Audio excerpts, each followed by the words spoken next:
Welcome back to the channel, everyone. This is OJ back with another video. I hope all of you guys enjoyed UFC 312 because we are going to be talking about UFC fighters who are in need of a redemption arc. If you don't know what I'm talking about, just watch this video real quick. कोई difference नहीं है कोई difference नहीं है first round survive करना second round में knockout मार सकता हूँ मैं सबमिट कर सकता हूँ खबीब को मैं कुछ भी कर सकता हूँ तो वो Goodbye, my nigger. Back to the lobby. Do not redeem the card. What? Do not redeem the card. Yes, I'm Do not redeeming the redeem. card. Okay. No. No, I'm not only going to be talking about Anshul Jubilee over here, but I'm also going to be talking about other fighters that a lot of the fans seem to know about, but they haven't really had success here in the UFC lately.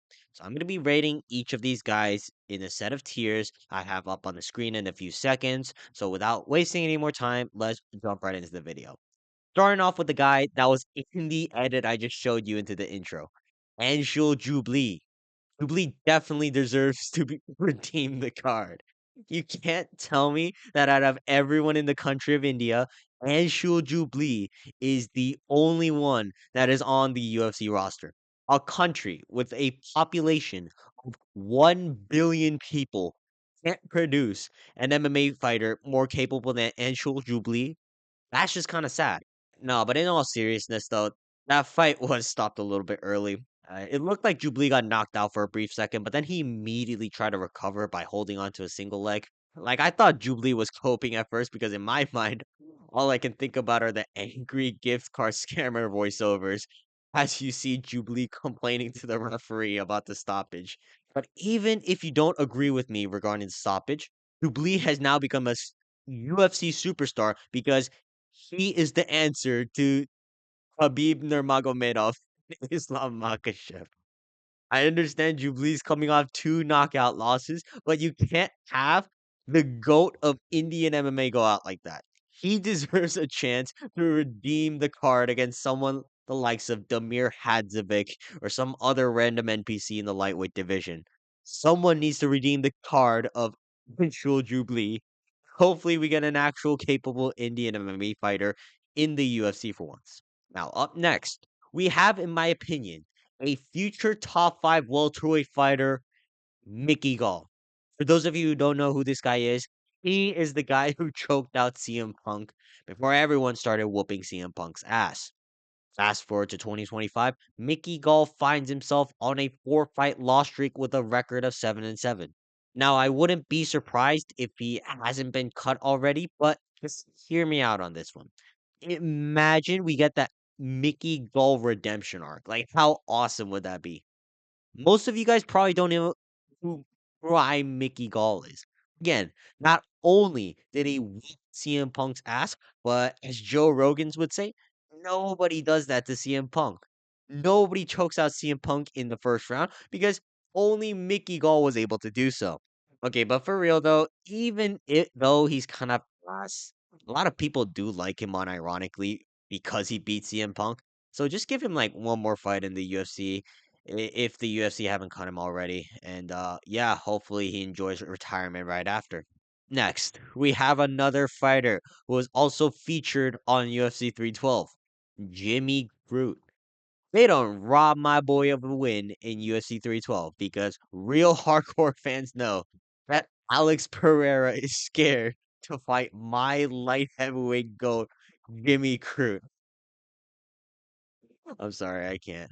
I hope that the UFC does my boy Jimmy Crute right by giving him a chance to absolutely demolish Adolfo Bellato once more, because so many of us made the mistake of picking against the future of the light heavyweight division, Jimmy Crute, prior to this fight. Jimmy Crute stays undefeated in the year of 2025, and I hope to witness the Jimmy Crute title run by the end of this year. Up next, we got the former welterweight GOAT, Neil Magny. He's got one shot left at a title run. I mean, who has more wins in the welterweight division than Neil Magny? Exactly. Nobody in the division has more UFC wins than the Haitian sensation, Neil Magny. You know Neil Magny beat Jeff Neal? Not even Bilal Muhammad can beat Jeff Neal. As long as we keep giving Magny absolute mucks like Mike Mallard, I fully believe that Neil Magny can one day make it into a title elimination bout and out clinch work Bilal Muhammad in the championship rounds.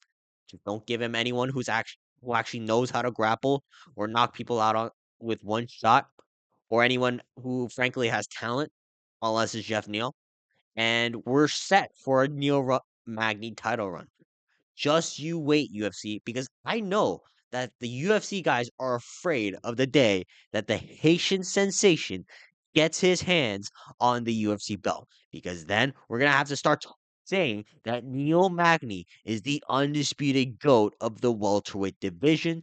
Because who else has more wins in the welterweight division than Neil, the Haitian sensation, Magny? Now, up next, we got two fat ass Samoans who might as well be grouped together, seeing as how they're both essentially the same person. Justin and Junior Tafa. Do not redeem this card, UFC. Anyone else sick of watching these rotund, blobby, unathletic, Eric Cartman body having ass fighters clog up their arteries along with the UFC heavyweight division? If you are, we could start by getting rid of fighters like the Tafa brothers. They're pretty ass, they don't have fun personalities. They cope after every loss in embarrassing fashion. They are just fat fucks who can knock people out with the overhand right, along with a tough chin. And other than that, I do not see any skills that are notable whatsoever. I don't even understand why the UFC even bothering to keep any of these guys on the roster, especially after what happened in each of their last performances. They already lost to all of the NBC heavyweights who only fight in the Apex. So I don't know who else you're supposed to match them up with. The UFC is cutting fighters in the heavyweight division who actually win fights, like Jairzinho Rosenstrike. But for some reason, they believe that the Tafa brothers can become potential stars when neither brother has won a fight over the last 3 years. Now, what's crazy is that the second either of them go on like a 2 fight win streak, they are in immediate talks for a ranked opponent. Like, I understand that these guys both suck and they will probably never get into the rankings. But on the off chance that they do get 2 wins in a row, then what? You don't think that the UFC will immediately try to give them a ranked opponent? Like, no, we've tried this so many times already. If they were ranked quality, they would have been so already. Stop redeeming the card of the Tafa brothers and just cut them off the organization and send them off to the GFL. Now, this next guy, I actually do want to see this guy go on another run for the belt. Song Yadong. Even though he has had a lot of losses against top 5 contenders in the bantamweight division, I still think he separates himself from a lot of the guys outside of the top 5 right now. He's fighting Henry Cejudo at UFC Seattle, which I'm becoming more and more confident about Song's chances because Cejudo is looking very out of shape at the moment. And if anything, I used to think that he would be the guy to give Merab Dvalishvili a lot of problems. Dude's very strong. He's got a lot of power in his punches. His pacing's pretty decent, and he's very well rounded. Now, obviously, I don't think so at the moment, but I still have high hopes for Song Yadong because he's still very young. But he has fought nearly every single person in the bantamweight rankings right now, and I think that comes with a huge advantage. I think once all the top guys are starting to leave their primes, I think that's when Song Yadong can finally establish himself as like a legitimate threat to the bantamweight division. And I want to see this guy actually get the belt because it would be really cool to see a UFC pay-per-view in like China or some other Eastern Asian country for once. Up next, we have the GOAT on paper, Anthony Smith. I get that the UFC loves this guy, but they should not redeem this card. How many times does Anthony Smith have to get his ass whooped on live television before we force his ass to retire? At least with all the guys I mentioned above, it's pretty funny when they lose, but with Anthony Smith, it's just so sad to watch. His last fight with Dominic Reyes was very depressing. Couldn't really celebrate the career resurgence of Dominic Reyes because the announcers were talking about how Smith recently lost his longtime coach. Just from how pathetic Smith looked out there against Reyes. I hope he retires. Do not redeem the card in the GFL or any backwater promotion because then he will actually try to make another run for the UFC title, as if he didn't lose to everyone in the top 10 already. Just let this man retire in peace. Do not let Anthony Smith redeem this card, and have him sit at the analyst desk giving his takes, even though I don't agree with any of them whatsoever. Up next, we got Mr. Fishing with the Big H himself, Bryce Mitchell. I don't know where to put this guy. Like, on the one hand, I'm genuinely shocked to see that Bryce Mitchell is still on the roster after what he said on his podcast. But on the other hand, I really want to see Bryce Mitchell fight now that they haven't cut Mitchell off the roster already. This is going to be a make or break for Bryce Mitchell's career because he can either become one of the biggest stars the UFC's ever had, or he can get cut from the organization depending on the result of his next fight. The UFC are going to try their absolute best to match Bryce Mitchell with someone incredibly dangerous. Someone who can leave Mitchell out cold on the canvas, like what Josh Emmett did to him back in 2023. Understand that me not putting him in the do not redeem tier does not mean that I endorse what he says on his podcast. I put him here solely because I'm intrigued by who the UFC will put in front of Bryce Mitchell in his next fight. I say give him one last shot, make or break. Loser gets kicked out of the UFC. Either way, we're gonna get so much content out of this in Bryce Mitchell's next fight. Up next, we're gonna talk about someone who hasn't really seen eye to eye with most fans since his last performance, because a majority of the people believe that this guy was sent by an unknown terrorist organization to make our sport overtly homosexual. Mario Bautista, do not redeem this card, sir. Do not turn the sport of mixed martial arts into an overt homosexual porno by having him go on a redemption arc. Because anyone who is respectable on the feet, Bautista will actively choose to molest them up against the fence like he's P. Diddy. Do not give this guy any fighters amongst the top 5 of the bantamweight division. Do not give this guy any fighters on the come up in the bantamweight division. Give this guy Alex Pereira. Let's see you nut hug your way out of this one, zesty terrorist. Whoever the UFC choose to give this guy, I hope he gets a treatment similar to what Bryce Mitchell is going to get for his next fight, but only 5 times worse. I can't stress how much I hate Mario Bautista for him trying to turn MMA into a gay porno, because he's been doing this to other opponents before Jose Aldo. Fuck this guy. We're going to move on because just talking about him makes my blood boil.